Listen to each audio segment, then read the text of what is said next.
Hi guys, welcome to my YouTube channel and welcome back to my అందర్ vlog. So ఈ vlog వచ్చి ఏంటంటే షిరిడి నుంచి నాసిక్ వెళ్ళే కంటిన్యూషన్ వ్లాగ్ అనమాట. సో ఇప్పుడు ప్రెజెంట్ అయితే మేము షిరిడి ఆర్టీసీ కాంప్లెక్స్లో ఉన్నాం. సో షిరిడి నుంచి నాసిక్ బస్కి అయితే 82 కిలోమీటర్స్ జర్నీ అయితే ఉంటుంది. అక్కడి నుంచి మళ్ళీ త్రయంబకంకి అయితే వెళ్ళాలి. సో నాసిక్ నుంచి త్రయంబకం అయితే 30 కిలోమీటర్స్ అయితే ఉంటుంది అరౌండ్గా. అక్కడ మీకు జ్యోతిర్లింగం దర్శనం చేసుకోవచ్చు. మనకి మొత్తం జ్యోతిర్లింగం 12 ఉంటాయి అన్నమాట. ఆ 12లో ఇది ఒకటి, లైక్ శ్రీశైలం, ఉజ్జయిని అలాగనమాట. అండ్ ఈ గుడి స్థల పురాణం గురించి మాట్లాడితే గౌతమ మహర్షి ద్వారా అంటే ఆయన తపస్సు చేయడం వల్ల ఇక్కడ గుడి అనేది ప్రత్యక్షం అవడం జరిగింది, శివుడు అయితే. సో ఇంకా డీటెయిల్గా చెప్పాలంటే మీకు డిస్క్రిప్షన్లో అనేది స్టోరీ అనేది పిన్ చేస్తాను.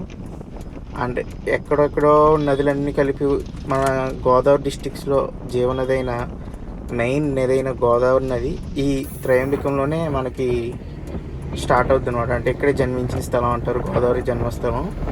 అంటే అందరికీ నాసిక్లో పుట్టింది అంటారు, కానీ మెయిన్ త్రయంబకంలో అయితే గోదావరి అయితే జన్మించడం జరిగింది. అది కూడా శివుడి వరం ద్వారా జరిగిందనమాట. సో దీని గురించి ఇంక డీటెయిల్గా చెప్పాలంటే చాలా పెద్ద స్టోరీ అనేది ఉంటుంది. అది కొద్దిగా ఇబ్బందిగా ఉండడం వల్ల మీకు కింద డిస్క్రిప్షన్లో అయితే పిన్ చేస్తాను స్టోరీ అనేది. సో మిగిలిన జర్నీ అయితే ఎంజాయ్ చేయండి. అండ్ బెటర్ మీరు షిరిడి వస్తే కనుక షిరిడి నుంచి నాసిక్, పంచవటి అలాగా ఒక ప్యాకేజ్ అయితే ఉంటుంది, అది తీసుకోండి బెస్ట్. ఒక 500 అలా అయిపోతుంది. 500లో మీరు ఇవన్నీ చూపించి మళ్ళీ నైట్ కల్లా షిరిడి తీసుకొచ్చేస్తారు వాళ్ళు. సో అదేంటంటే మీకు అన్నీ కవర్ అవుతాయి, తక్కువ ప్రైస్ అవుతుంది అనమాట. ఒక్క పంచవటి ఏరియాలో అయితే మాత్రం మీరు తీసుకున్న క్యాబ్ కాకుండా ఆటో మీద వెళ్ళాలి. ఇక్కడ త్రయంబకం అయితే వాళ్ళు తీసుకొస్తారు. మేము వెళ్ళిన బస్ మీద అయితే మాకు అరౌండ్గా 350-400 అలా అయిందనమాట పర్సన్కి. అదైతే మీరు ప్రైవేట్ క్యాబ్ కింద ఉంటుంది కాబట్టి కొద్దిగా పర్వాలేదు. అండ్ మెయిన్గా ఎప్పుడు ఏ టైంలో చేయాలన్నా ఆర్టీసీ బస్ అనేది కష్టం. ఇంకా మీరు చూడొచ్చా, చిన్న ప్రాబ్లం వచ్చిన ఇలా డిపోలో తీసుకొచ్చి పెట్టేస్తున్నాడు అనమాట. అంటే జనాలు ఉన్నా కూడా బస్సు తీసుకొచ్చి రిపేరింగ్ అయితే అలాగే చేస్తుంటారు. తర్వాత బస్సు రిపేర్ అవ్వకపోవడంతో మమ్మల్ని బస్సు అయితే మార్పించి వేరే బస్సులోకి తీసుకొచ్చారు. సో ఇలాంటివన్నీ ప్రతిసారి జరుగుతాయని కాదు. ఆర్టీసీ కన్నా కొద్దిగా మీకు స్పీడ్గా అవ్వాలి అనుకుంటే కనుక ప్రైవేట్ క్యాబ్స్ అయితే తీసుకోండి. ఆర్టీసీలో అయితే జర్నీ చాలా స్లోగా ఉంటుంది ఇక్కడ. మెయిన్గా మీరు రైనీ సీజన్ కానీ వింటర్ సీజన్ కానీ ఈ ట్రిప్ అయితే చేయడం చాలా మంచిది. షిరిడి అనేది మహారాష్ట్ర ఏదైనా, ఎందుకంటే మీరు సమ్మర్లో చేయాలంటే చాలా కష్టం అనమాట. అది చాలా హీట్ ఎక్కువ ఉంటుంది. మీ మెయిన్ రైనీ సీజన్లో అయితే ఇలా చాలా చల్లగా, అంటే ఎప్పుడు చూసినా వర్షం పడుతూనే ఉన్నట్టు ఉంటుంది, ఎట్టి చూసిన గ్రీనరీ ఉంటుంది. అండ్ ఇక్కడ మన స్టేట్స్లో ఉన్నట్టు పెట్రోల్ బంక్స్ డిపోలో ఉండవు, వీళ్ళు కూడా బయట పెట్రోల్ బంక్స్లో కొట్టిస్తారనమాట. అంటే ఇక్కడ మీకు కొత్తగా అనిపిస్తుంది. నేను కూడా కొత్తగా అనుకుని ఆ పెట్రోల్ బంక్లోకి వచ్చాక వీడియో తీస్తున్నాను అనమాట. సో టెంపుల్కి అయితే మేము ఎర్లీ మార్నింగ్ 6కి అయితే 5:30కి అయితే వచ్చాం. ఎందుకంటే ఈరోజు చాలా స్పెషల్ అనమాట. అందులో మేము వచ్చింది కూడా మండే ఇది. సో చాలా రష్ అయితే ఎక్కువ ఉంది. మీరు క్యూ లైన్లో చూడొచ్చు ఎంతమంది ఉన్నారనేది మీకు కనిపిస్తుంది. ఇదే బ్రహ్మగిరి పర్వతం. మామూలు రష్ అయితే లేదు. మండేస్లో అయితే మీరు త్రయంబకం అంటే శివ మందిరం కాబట్టి రావడానికి ట్రై చేయకండి. సో ఇది త్రిముఖలింగం అనమాట. శివలింగం అనేది లోపలికి ఉంటుంది, మీకు కనిపిస్తుందో లేదో అది చూసారా. 3 లింగాల్లాగా ఉంటుంది అనమాట దర్శనం చేసుకోవడానికి. మీకు కనిపించదని చెప్పి వాళ్ళు అక్కడ గుడి దగ్గర మీకు అర్థమైతే పెడతారు, అక్కడ మీకు డీటెయిల్గా కనబడుతుంది.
గైస్ దర్శనం అయితే ఇప్పుడు అయింది. మీరు బ్యాక్ సైడ్ చూడొచ్చు కదా, ఇది నాసిక్ జ్యోతిర్లింగం మందిర్ అనమాట ఇది. ఇప్పుడైతే దర్శనం అయిపోయింది మాకు. నేను మా అన్నయ్య మార్నింగ్ 5కి వెళ్ళాను అనమాట. నా పెర్ఫార్మెన్స్ మీకు నచ్చినట్టయితే స్మాల్ బాస్ అని స్పేస్ ఇచ్చి పద్మశ్రీ PADMASRI అని టైప్ చేసి 55555కి SMS చేయండి. Please work for me. Morning 5కి అయితే దర్శనంకి వెళ్ళాం. ఇప్పుడు 9:30 అయింది. అంటే మాకు అదృష్టం ఎక్కువ అనమాట. మాకు ఎలాంటిది అదృష్టాలు అంటే ఇవాళ మండే, అందులోని ఇక్కడ మంత్కి ఒకసారి గిరి ప్రదక్షిణ టైప్ చేస్తారనమాట. దీన్ని వేరే భాషలో అంటారు, నేను కనుక్కుని మీకు అది కింద మెన్షన్ చేస్తాను ఇది ఏంటంటారో. దానివల్ల మొత్తం గిరి ప్రదక్షిణ చేసి వస్తారు. సో దానివల్ల క్రౌడ్ అయితే చాలా ఎక్కువ మంది ఉంటారు అనమాట. చూడొచ్చు మీరు బ్యాక్ సైడ్. మామూలుగా మండేస్లో శివ మందిరాలు ఎలా ఉంటాయో మీకు తెలుసు, అలాంటిది ఇక్కడ ఎలా ఉంటుంది అనేది మీరు గెస్ట్ చేయొచ్చు కూడా. సో గైస్, ఈ వీడియో అయితే మీకు నచ్చినట్లయితే లైక్, షేర్ అండ్ సబ్స్క్రైబ్ చేయండి. మీ ఫ్రెండ్స్ వాళ్ళకి కూడా షేర్ చేయండి. ఉంటా. ఇలాంటి వాళ్ళు ఎలిమినేట్ చేయండి సార్. Eliminate immediately sir. ఎందుకురా